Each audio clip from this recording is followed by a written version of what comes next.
warahmatullahi wabarakatuh. Ketemu lagi dengan saya Sari Citra Pertiwi dalam acara Ngeteh ngebahas tentang hukum. Terima kasih atas subscribe, like, dan komennya. Masih di bulan Syawal, kami dari tim Adifajos mengucapkan selamat Hari Raya Idul Fitri 1443 Hijriah. Taqabbalallahu minna wa minkum, mohon maaf lahir dan batin. Kali ini kami ingin membahas apakah SP3 bisa dibuka kembali. Apabila dalam tayangan kami belum jelas, bisa menghubungi nomor 088166800772. Pilihan tema tersebut kami pilih mengingat SP3 bisa menjadi surat sakti untuk menghentikan penyidikan. Faktanya tidak amat sakti, masih bisa dibuka kembali atau dibatalkan.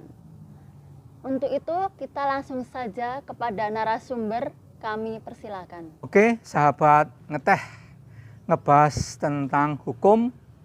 Kita ketemu lagi dalam acara-acara untuk membahas terkait dengan permasalahan hukum. Alhamdulillah kita bisa bertemu lagi karena kebetulan lusa kami ada kegiatan di Polres Boyolali dan Polresta Surakarta yang dilanjutkan di bulan Ramadan. Kami juga ada kegiatan di Balikpapan dan sempat menginap di Hotel Yurits. Sebagai informasi yang kami sampaikan, semoga bermanfaat bagi Sobat Ngeteh ngebahas tentang hukum. Baiklah Mbak Citra, sebelum melanjutkan tema kita, yaitu apakah SP3 bisa dibuka kembali, kita jelaskan terlebih dahulu alur penanganan perkara di kepolisian. Pertama adalah adanya laporan polisi atau aduan. Ketika seseorang atau sekelompok orang merasa dirugikan, kemudian dia atau mereka mengambil upaya hukum, yaitu upaya hukum pidana, tentunya akan melapor ke kepolisian. Untuk apa? Untuk membuat laporan kepolisian atau aduan. Selanjutnya yang kedua, setelah itu dilakukan penyelidikan oleh petugas kepolisian. Dalam hal ini tentunya di bagian reserse kriminal. Dalam pasal 1 nomor 5 KUHP, penyelidikan didefinisikan sebagai serangkaian tindakan yang dilakukan oleh penyelidik untuk mencari tahu serta menemukan peristiwa yang diduga memiliki unsur pidana.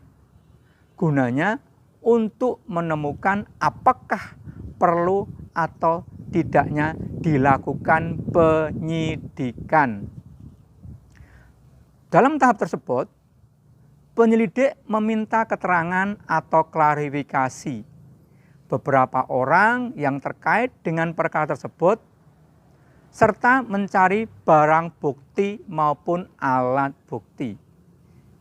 Biasanya atau lazimnya, setelah tahapan pengumpulan keterangan saksi-saksi, kemudian meminta atau mencari atau menemukan adanya alat bukti dan barang bukti, maka penyidik untuk menentukan adanya perkara itu pidana atau tidak melakukan gelar perkara.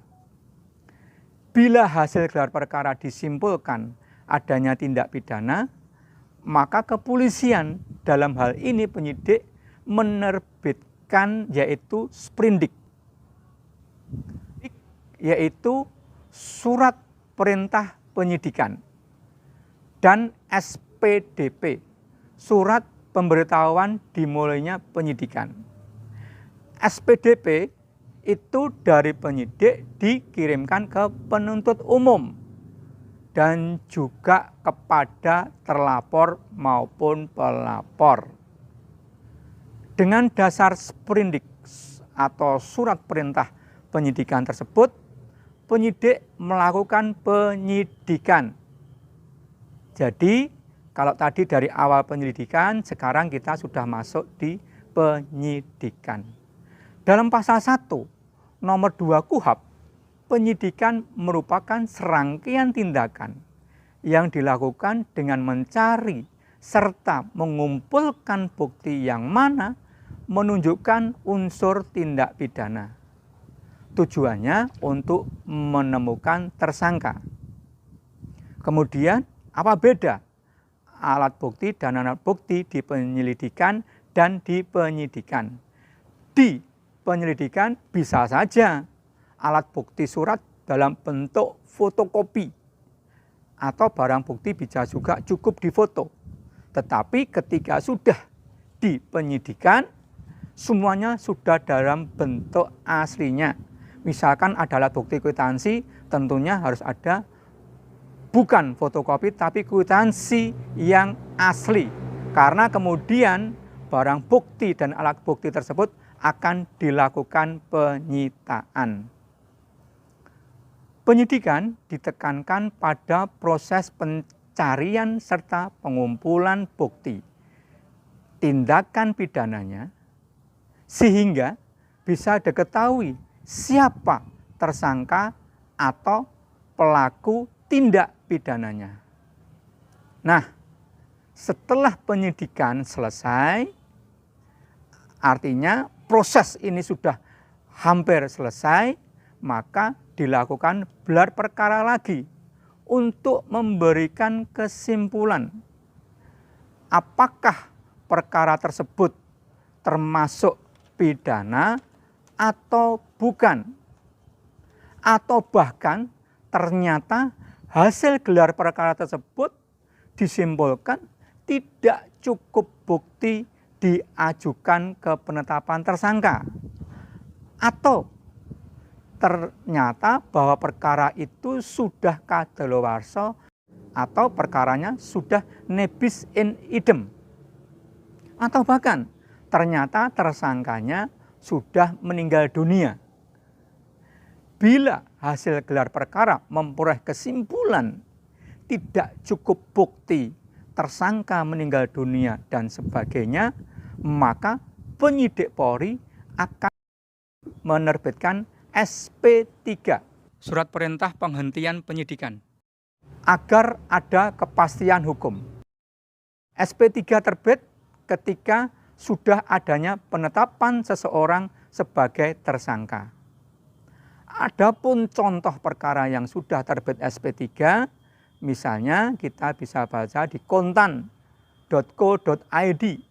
tanggal 10 November 2021, polisi terbitkan SP3 kasus tindak pidana perbankan Sadikin Aksa karena kurang bukti. Kemudian ada perkara yang lain yang juga akhirnya di SP3, kita bisa melihat di Detik News tanggal 21 Juni 2021. Isinya, polisi SP3 kasus dugaan korupsi dana COVID miliaran rupiah di Sumbar. Di Surakarta pun juga pernah terbit SP3 yang mana pelapornya adalah Pak Jowo Sumito. Baik, Bapak Joko Sutarto, terima kasih atas penjelasan awalnya terkait dengan SP3, Surat Perintah Penghentian Penyidikan.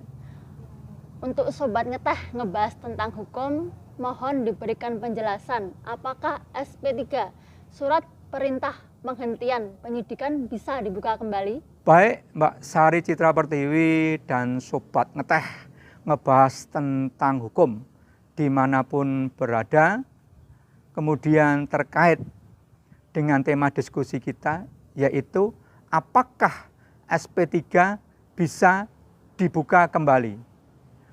Merujuk pasal 109 ayat 2 KUHP, dalam hal penyidik menghentikan penyidikan karena tidak terdapat cukup bukti atau peristiwa tersebut ternyata bukan tindak pidana atau penyidikan dihentikan demi hukum, maka penyidik memberitahukan hal itu kepada penuntut umum, tersangka atau keluarganya.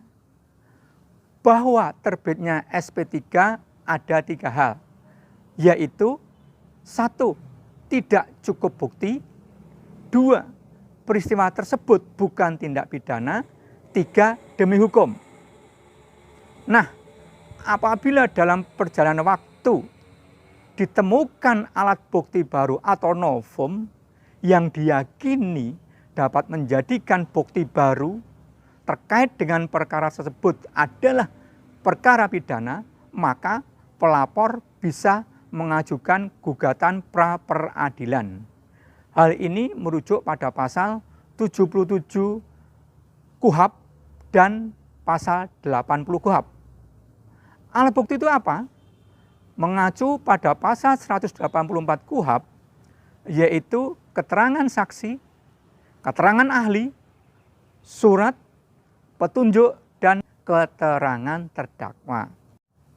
Adapun salah satu contoh SP3 yang dibatalkan dan kembali menjadi tersangka, kita bisa lihat pada kasus Ade Armando. Kita bisa membaca di merdeka.com tanggal 6 September 2017. Liku-liku kasus Ade Armando hingga SP3 dibatalkan dan kembali tersangka. Jadi SP3 bisa dibuka kembali atau dibatalkan apabila ada bukti baru dan tidak bisa dibuka sendiri oleh penyidik, namun harus melalui putusan pengadilan yaitu pra peradilan. Demikian informasi dari kami. Semoga informasi ini bisa bermanfaat kepada semua, tak terkecuali kepada sobat ngeteh ngebahas tentang hukum. Kami juga mendoakan semoga sobat ngeteh selalu dalam keadaan sehat dan bahagia. Amin. Demikian informasi tentang apakah SP3 surat perintah penghentian penyidikan bisa dibuka kembali. Semoga bermanfaat bagi sobat ngeteh ngebahas tentang hukum. Sebelum kami berikan penutup, kami ingin menyampaikan kalimat sebagai berikut.